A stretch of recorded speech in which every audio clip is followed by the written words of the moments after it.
कहानी की शुरुआत होती है और हमें कुछ बेहद खतरनाक क्रिमिनल्स को एक समुद्री जहाज के जरिए अपने देश वापस ले जाने की प्लानिंग चल रही है। उनमें पार्क नाम का एक क्रिमिनल सबसे ज्यादा खतरनाक था। उसने 30 से ज्यादा औरतों के खून किए थे और उसे अपने किए पर कोई पछतावा तक नहीं था। जल्द ही वो ऑफिसर ली से बदतमीजी करने लगा तो ली ने उसे गुस्से में बुरी तरह से पीट दिया। वहीं हम देखते हैं कि पुलिस ऑफिसर डेविड सबको अपना काम समझा रहा था। इसके बाद सभी क्रिमिनल्स को अलग अलग सेल्स में भेज दिया गया, जहां हर एक क्रिमिनल के लिए एक गार्ड को रखा गया था। फिर ली ने सभी अपराधियों को यहाँ के कानून बताए तो अपराधियों ने उसके खिलाफ आवाज उठाई, लेकिन टॉम नाम का एक अपराधी एकदम शांत रहा। इसके अलावा वहाँ कई औरतें भी थी जो बेहद शातिर अपराधी थी, जिनमें से एक का नाम था जेनी। जेनी पर अपने पति और उसके माँ बाप का कत्ल करने का इल्जाम था। इन औरतों पर नजर रखने का जिम्मा ऑफिसर मैरी और डॉक्टर मैक्स पर था। इन खतरनाक अपराधियों को इतनी दूर ले जाने में कोई न कोई हादसा होना पक्का था। यही सोचकर डॉक्टर मैक्स को भी इस मिशन में शामिल किया गया था। इसके साथ वहाँ एला नाम की एक नर्स भी थी। जब वो मिलकर अपना सामान जचा रही थी तो डॉक्टर मैक्स ने चुपके से दवाइयों के डिब्बे से एक इंजेक्शन चुरा लिया। वहीं दूसरी ओर किचन में रसोइयों का एक ग्रुप मौजूद था जो मिलकर खाना बना रहे थे। उसी वक्त डॉक्टर मैक्स चुराई हुई दवाइयाँ लेकर इंजन रूम में पहुँच गया। तब एक खुलासा होता है कि डॉक्टर मैक्स को इस शिप पर मौजूद सबसे खूंखार क्रिमिनल अल्फा को इंजेक्शन देने का मिशन दिया गया था। इस इंजेक्शन का मकसद अल्फा को पूरे सफर में सुलाए रखना था, मगर शिप में अल्फा को कहाँ रखा गया था ये पुलिस ऑफिसर डेविड के अलावा और कोई नहीं जानता था। उधर डेविड कुछ खुफिया कागज देख रहा था तो उसे पता चला कि अल्फा पहले मिलिट्री में हुआ करता था। खैर रात के समय सातिर पाक ने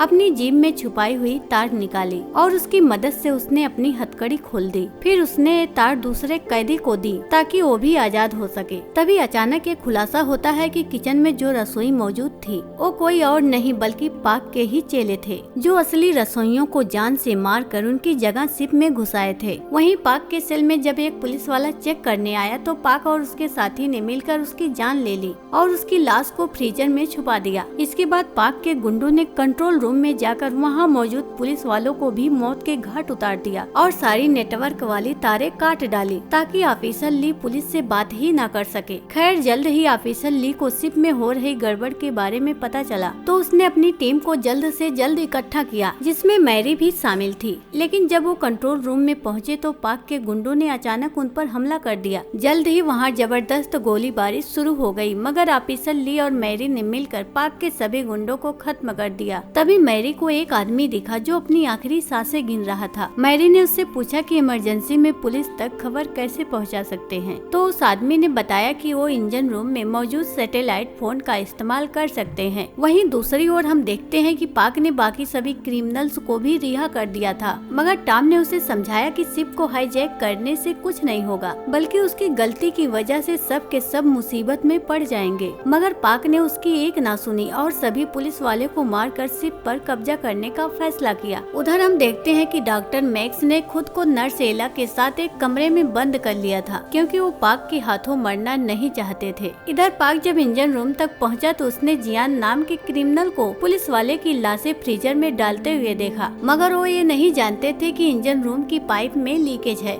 जहां से होते हुए खून की बूंदें सीधा अल्फा के चेहरे पर गिरने लगी। अचानक उसकी आँख खुल गई और वो आजाद होने की कोशिश करने लगा। उधर ऑफिसर ली और उनकी टीम क्रिमिनल्स को पकड़ने के लिए उनके सेल्स तक पहुंची तो उनके होश ही उड़ गए, क्योंकि उनके कई ऑफिसर मारे जा चुके थे और सभी क्रिमिनल्स भाग गए थे। अब ली समझ गया था कि पाक और उसके गुंडे इंजन रूम के सैटेलाइट फोन को भी तोड़ने की कोशिश करेंगे, इसीलिए वो अपनी टीम के साथ तुरंत इंजन रूम की तरफ भागा। वहीं पाक इंजन रूम में जाकर सैटेलाइट फोन तोड़ने में जुटा हुआ था। फिर उसने एक एक करके वहाँ के क्रू मेंबर्स की जान लेनी शुरू की। जब वो आखिरी मेंबर्स को मारने ही वाला था तो ऑफिसर ली और उसकी टीम वहाँ पहुँच गई और उसके बाद तो भयंकर लड़ाई शुरू हो गई। वहीं दूसरी ओर अल्फा अब आजाद हो चुका था और वो भी इंजन रूम तक आ पहुँचा। अल्फा अंधा था, मगर वो चीजों की गर्मी से उन्हें महसूस कर सकता था। साथ ही उसकी सूंघने की शक्ति बहुत ज्यादा तेज थी और वो आम इंसानों के मुकाबले कहीं ज्यादा ताकतवर और तेज था। जैसे ही पार्क ने अल्फा को देखा तो उसने बचकर भागने की कोशिश की, लेकिन अल्फा ने तुरंत ही उसे पकड़ लिया और फिर उसकी आंखों के सामने ही उसके गुंडों को मौत के घाट उतार दिया। फिर वो पार्क की तरफ मुड़ा और एक ही झटके में उसका भी काम तमाम कर दिया। ये सब देखते ही बाकी बचे हुए लोग तुरंत वहाँ से भाग निकले। वो इस तरह तो नहीं भाग पाते, इसलिए टॉम अल्फा का ध्यान भटकाने में लग गया ताकि बाकी सब भाग सके।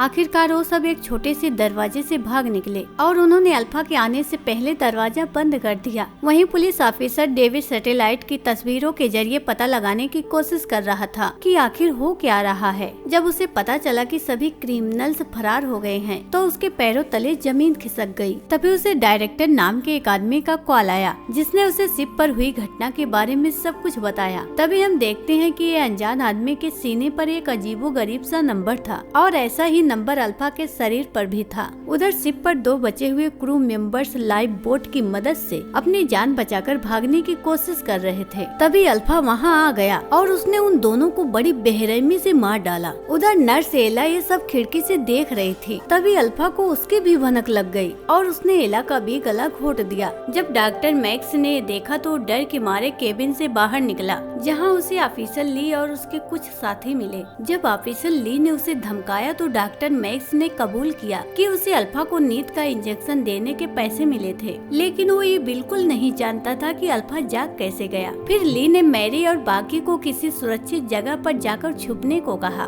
और खुद बचे हुए लोगों को ढूंढने निकल पड़ा। इसके बाद हम देखते हैं कि क्रिमिनल जियान घूमते घूमते जेनी के कमरे में घुस गया। उसने वहाँ मौजूद गार्ड को मारकर जेनी और बाकी क्रिमिनल्स को आजाद किया, मगर अल्फा वहाँ भी आ गया और उन पर जानलेवा हमला कर दिया। पर जैसे तैसे वो सब अपनी जान बचाकर लिफ्ट में घुस गए। तब अल्फा भी उनके पीछे दौड़ा और लिफ्ट के ऊपर चढ़ गया। इधर ऑफिसर ली ने जब ये सब देखा तो कैदियों को अल्फा के आतंक से बचाने के लिए दौड़ा। तभी अचानक लिफ्ट सीधा नीचे जा गिरी, जिसमें दबकर जियान की मौत हो गई। तब ऑफिसर ली को लगा कि अल्फा भी मर गया होगा, लेकिन वो किसी तरह बच निकला था। खैर ऑफिसर ली ने तुरंत जेनी को फ्रीजर में छुपा दिया और खुद अल्फा का सामना करने लगा। उसने जैसे तैसे अल्फा का हाथ तोड़ डाला, लेकिन फिर भी वो अल्फा की ताकत के सामने टिक न सका और मारा गया। इसके बाद वो फ्रीजर में घुसा तो जेनी घबराकर नीचे लेट गई और मरने का नाटक करने लगी। फ्रीजर की ठंड की वजह से अल्फा को उसके जिंदा होने का पता नहीं चला और वो चुपचाप वहाँ से बाहर चला गया। वहीं दूसरी ओर टॉम और बाकी लोग उस कमरे में पहुँचे जहाँ अल्फा को कैद किया गया था। वहाँ उन्हें अल्फा के कुछ कागजात मिले तो उन्हें पता चला कि अल्फा की उम्र तो बहुत ज्यादा है। सही मायने में तो उसे जिंदा ही नहीं होना चाहिए था। असल में वो साल 1943 के दूसरे विश्व युद्ध का फौजी है। युद्ध में जापानी फौजियों ने उसे पकड़कर बंदी बना लिया था, जिसके बाद उन्होंने उस पर तरह तरह के एक्सपेरिमेंट किए। असल में वो लड़ाई के लिए सुपर ह्यूमंस की फौज तैयार करना चाहते थे। फिर डॉक्टर मैक्स ने थोड़ी और छानबीन की तो पता चला कि अल्फा के अंदर कई सुपर ह्यूमंस पावर्स हैं। वो आम इंसान से बहुत ज्यादा ताकतवर और तेज है और वो कभी भी बूढ़ा नहीं होगा। इसके बाद हमें 1943 की कहानी दिखाई जाती है, जहाँ जापानी साइंटिस्ट अपने सुपर ह्यूमन से एक्सपेरिमेंट के सफल होने की खुशी मना रहे थे। अचानक अल्फा खड़ा हुआ और उसने सबको भयानक तरीके से मार डाला। इधर पुलिस ऑफिसर डेविड एक स्पेशल टीम के साथ शिप की ओर रवाना हो गया। स्पेशल टीम के लोगों ने खास तरह के इंजेक्शन लिया था ताकि वो अल्फा की शक्तियों का मुकाबला कर सके और शिप पर पहुंचकर उनकी मुलाकात जेनी से हुई। जेनी ने उससे मदद मांगी, मगर डेविड का मकसद सिर्फ अल्फा को मारना था, किसी और की मदद करना नहीं। इसलिए उसने देखते ही जेनी को गोली मार दी। इसके बाद उसने टॉम के साथियों को भी मार डाला और फिर उसका सामना टॉम से हुआ।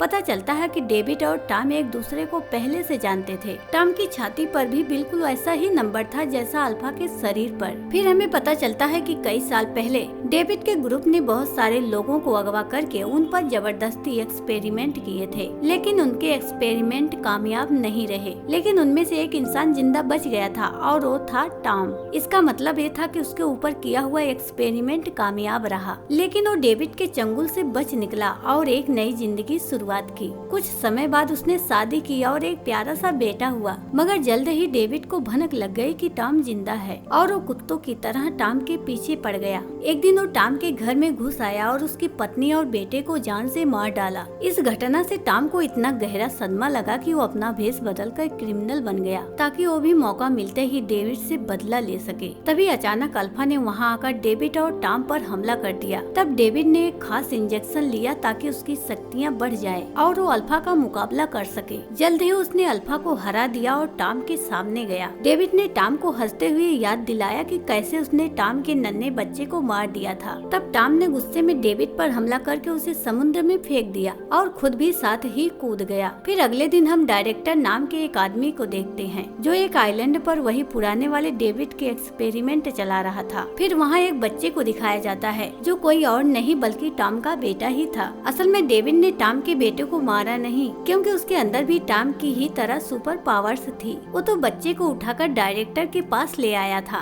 तब एक खुलासा होता है कि डायरेक्टर भी उसी 1943 वाले जापानी एक्सपेरिमेंट का हिस्सा था जिसमें अल्फा और डायरेक्टर दोनों को सुपर ह्यूमंस पावर्स मिल गई थी। अब डायरेक्टर का मकसद था ऐसे ही एक्सपेरिमेंट करके बच्चों को सुपर ह्यूमंस बनाकर एक नई दुनिया का निर्माण करना। उधर टॉम समुद्र में कूदने के बाद बचकर किनारे तक आ पहुंचा। अब वो इस खुफिया ऑर्गेनाइजेशन से अपने परिवार की मौत का बदला लेने के लिए पूरी तरह तैयार था। दोस्तों, वीडियो पसंद आई तो वीडियो को लाइक कीजिए और चैनल को सब्सक्राइब करना ना भूलें। मिलते हैं नेक्स्ट वीडियो में, तब तक के लिए धन्यवाद।